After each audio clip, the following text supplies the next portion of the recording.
हमारे प्रधानमंत्री महोदय जैसे आपको पता है कि किसानों के लिए बहुत सारे कदम उठा रहे हैं, तो बहुत सारी योजनाएं चला रहे हैं। तो एक किसान ने उनको एक आवेदन किया कि प्रधानमंत्री जी हमको खेतों की सुरक्षा के लिए एक तोप दिला दीजिए।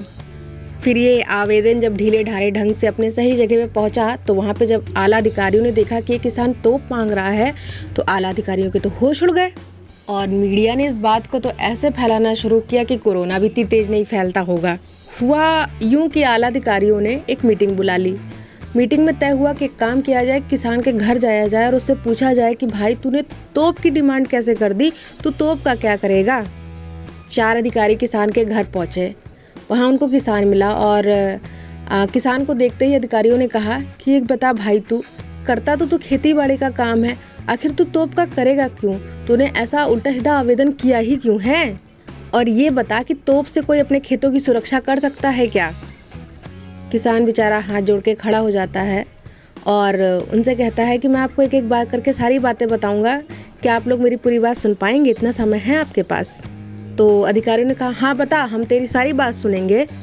तब किसान ने कहा साहब, मेरी बिटिया की शादी थी पिछले साल, मैंने 50,000 रुपये के लिए आवेदन किया था कि मुझे 50,000 रुपये की आर्थिक मदद की जाए, तो वो मुझे मिलते मिलते 5,000 रुपये हो गए।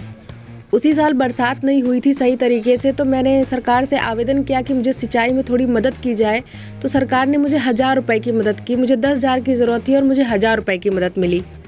इसके बाद मैंने सरकार को कई सारी चिट्ठियाँ लिखी, कई सारे आवेदन किए, लेकिन मेरे आवेदन की कोई सुनवाई नहीं हुई। अब इस साल मेरी फसल थोड़ी सी अच्छी हुई है, तो मुझे तो बस जानवरों से बचाने के लिए एक ऐसी बंदूक की ज़रूरत थी जिसमें आवाज़ तेज़ आती हो, जिससे जानवर भाग जाएं।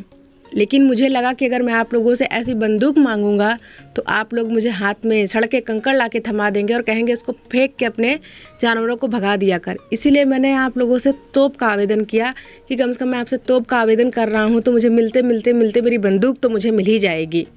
साहब, हमारे पास एक वोट का अधिकार होता है, वो हम ईमानदारी से आप लोगों को देते हैं, लेकिन आप लोग शायद वही एक ईमानदारी दिखा दो ना, तो हम जैसे गरीब जनता का ना जाने कितना भला हो जाए। फ्रेंड्स, एक छोटी सी स्टोरी थी, लेकिन सच्चाई यही है कि हम अपने देश में ही रहकर छोटी से छोटी चीज़ों के लिए इतना परेशान हो जाते हैं। हमारा जो कानून है, जो इसका सिस्टम है, ये इतना गंदा है कि हम इस सिस्टम में फंसने के बाद कहीं के नहीं बचते हैं, क्योंकि परेशानियां बस ऊपर वालों को होती है, आला अधिकारियों को होती है। गरीब जनता को, किसानों को कोई परेशानी नहीं होती है, क्योंकि ये तो आत्महत्या करने के लिए पैदा हुए हैं ना।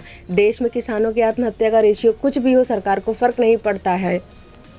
कितने मजदूर मरेंगे, किसान कितना मरेगा, सरकार को कोई फ़र्क नहीं पड़ता है। सरकार को फ़र्क पड़ता है तो सिर्फ अपने वोट से। शायद उनको तब अफसोस होता होगा जिस वक्त वो वोट मांगने आते होंगे कि हाँ फलाना आदमी जिंदा होता तो हमारा एक वोट और बनता, लेकिन वो मरा क्यों, इससे सरकार को कोई मतलब नहीं है। फ्रेंड्स, अगर आप मेरी ना 1% भी बात से अगर सहमत है तो मेरी वीडियो को शेयर ज़रूर करिएगा। Thank you so much.